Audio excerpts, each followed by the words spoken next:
Bonjour Clara. Ce que je vous propose du coup, Clara, si vous le souhaitez, soit vous installez au pupitre avec le micro de Stéphanie, ou alors voilà, on va trouver de quoi faire. Ce sera plus simple aussi pour vous. Tenez, Merci je vous en prie. Stéphanie. Bonjour à toutes et à tous. Je suis très heureuse d'être parmi vous. Je remercie Stéphanie et toute son équipe de m'avoir invité ici, de me donner quelques minutes de quart d'heure américain, si j'ai bien compris, avant le grand suspense des différents candidats qui sont présents dans la salle. Si j'en crois à mon expérience, j'ai fait 25 ans dans l'administration française et puis ensuite j'ai dirigé pendant 10 ans General Electric en France. On est passé de 10 000 salariés à 15 000 salariés en 10 ans. En France, on a créé 3 sièges mondiaux en France et on est tout récemment, General Electric a annoncé la création d'un centre mondial de digital industriel que j'avais initié il y a 2 ans. Si j'en crois à mon expérience à la tête de General Electric France et si j'en crois aussi mon expérience comme cofondatrice de Raise, on croit que les dirigeants dirigent, mais en réalité, c'est le directeur administratif et financier qui commande. Tout ça pour dire que je pense que votre fonction, elle est non seulement vitale pour l'entreprise, essentielle à sa bonne marche, mais vous êtes l'interlocuteur privilégié du dirigeant. La plupart, et souvent, vous devenez vous-même dirigeant. Quand on regarde les profils, très souvent, les DAF peuvent devenir le dirigeant d'une entreprise. Et donc, vous avez un rôle qui est à la fois, qui assure la stabilité, la pérennité de l'entreprise. Mais je pense que de plus en plus, votre rôle se transforme puisque on est dans un monde de plus en plus horizontal où les business models changent.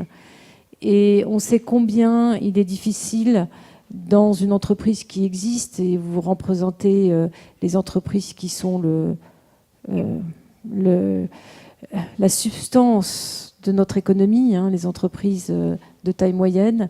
On sait combien les transformations de business model sont difficiles à la fois à appréhender, ça c'est la responsabilité du dirigeant, mais surtout extrêmement difficiles à mettre en œuvre, puisque ça change les process, ça fait peur aux gens, et l'exécution, l'idée c'est bien, mais l'exécution c'est absolument primordial. Et donc vous avez un rôle absolument stratégique dans l'exécution de la vision et de la transformation des entreprises, et aujourd'hui toutes les entreprises doivent se poser ces questions en permanence. C'est pas une fois par an, c'est pas tous les 3 ans, c'est tous les jours qu'il faut se poser la question et de savoir si les process qu'on met en œuvre ou les outils qu'on utilise permettent cette transformation ou ne la permettent pas. Alors peut-être un tout petit mot sur mon activité d'aujourd'hui, parce que je pense qu'elle est parfaitement en lien avec ce que vous faites. Raise, c'est une co-entreprise qu'on a fondée avec Gonzague de Blinière. Je suis partie de la grande entreprise américaine, 300 000 personnes dans le monde, 150 milliards de chiffre d'affaires, 10 milliards d'euros de chiffre d'affaires en France, pour créer une start-up qu'on a démarrée il y a 2 ans et qui s'appelle Raise. Raise pour tout simplement dire se lever ou accompagner la croissance des entreprises. On est parti d'une idée très simple, Gonzague de Blinière et moi. Gonzague est un spécialiste du private equity qui est né d'une colère. Cette colère, c'est en 2012 un article de Libération qui dit qu'il y avait en première page « Jeunes de France, barrez-vous ». Et on s'est dit que ça n'était pas possible de laisser dire ça. Il fallait absolument non seulement essayer de faire changer les choses, mais que nous qui avions réussi grâce à la France, grâce à notre pays que nous aimons, on ne pouvait pas simplement s'asseoir et critiquer dans les dîners en ville les gouvernements successifs qui ne faisaient pas ce qu'on pensait qu'ils devaient faire, mais nous-mêmes agir et retrousser nos manches. Et surtout, on s'est tout simplement dit que si nous, qui avions la chance d'avoir réussi, nous ne faisons rien, qui ferait ? Et donc, on a commencé par une déclaration d'amour à la France, une lettre d'amour qu'on a postée sur Facebook, qui s'appelle j'aimemonpays.fr. Puis au bout d'un moment, on s'est dit que l'amour, ça n'existait pas, il y avait que les preuves d'amour, et qu'il fallait qu'on retrousse nos manches et qu'on trouve un outil qui permette d'aider les ETI que vous êtes et aussi les jeunes entrepreneurs. Il y a en France 2 trous dans la raquette. c'est les entreprises de taille moyenne qui ne sont pas assez nombreuses ni assez grandes, et puis les jeunes entreprises de croissance. Il y a beaucoup de créations d'entreprises en France, mais elles ont du mal à grandir. Il y a une statistique que je voudrais que vous reteniez, c'est que en France, il n'y a que 5% des entreprises qui ont plus de 10 salariés. C'est 10% en Allemagne, c'est 16% en Angleterre, c'est 26% aux États-Unis. Et si on passait tout simplement de 5 à 10% d'entreprises qui ont plus de 10 salariés, c'est plus de 450 000 emplois qui seraient créés en France. Et donc, on s'est dit qu'on allait prendre notre bâton de pèlerin. Le premier investissement qu'on a fait, c'est d'ailleurs Gonzague qui l'a payé pour que les choses soient bien en règle. C'est un scooter. Et avec ce scooter, nous sommes allés voir les grandes réussites françaises pendant que Gonzague venait me chercher entre deux créneaux où je négociais le rachat d'Alstom, le rachat de la partie énergie d'Alstom par Général Electric. Et nous sommes allés voir les grandes réussites françaises. Donc on est allé voir Michelin, on est allé voir EDF, on est allé voir AXA, on est allé voir Total, on est allé voir les Galeries Lafayette, on est allé voir la Société Générale, la BNP, toutes les grandes réussites françaises, aussi les family office. Et on leur a dit, écoutez, va se mettre en club, on va investir ensemble dans une société d'investissement. Ça n'est pas un fonds, c'est vraiment durable.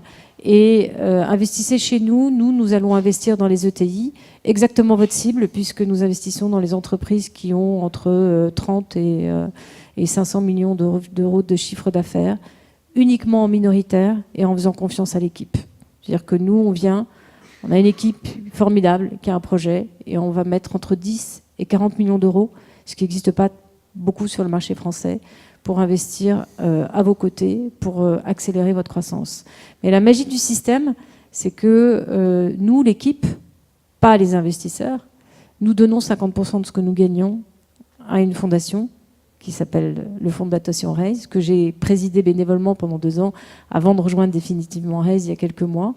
Et ce fonds de dotation a pour objectif d'accompagner les jeunes entreprises de croissance, ces fameuses jeunes entreprises qui ont entre 2 et 5 ans, où il y a une mortalité de 50%. On leur fait des prêts d'honneur à 100 000 euros.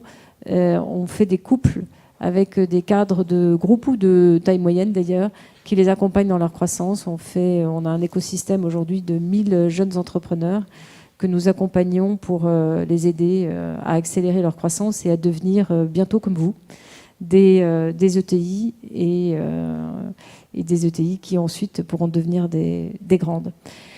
Si je vous raconte en détail ce que nous faisons chez Raise, c'est parce que je pense que votre activité, votre rôle de directeur administratif et financier et votre place dans les entreprises de taille moyenne, c'est l'élément clé de la croissance en France. C'est ici qu'il y a le vivier de richesse, c'est chez vous qu'il y a le vivier de talent. Très souvent, ce qui manque, c'est la bonne connexion, la bonne rencontre, qui va accélérer votre possibilité de vendre plus, d'aller plus à l'international, de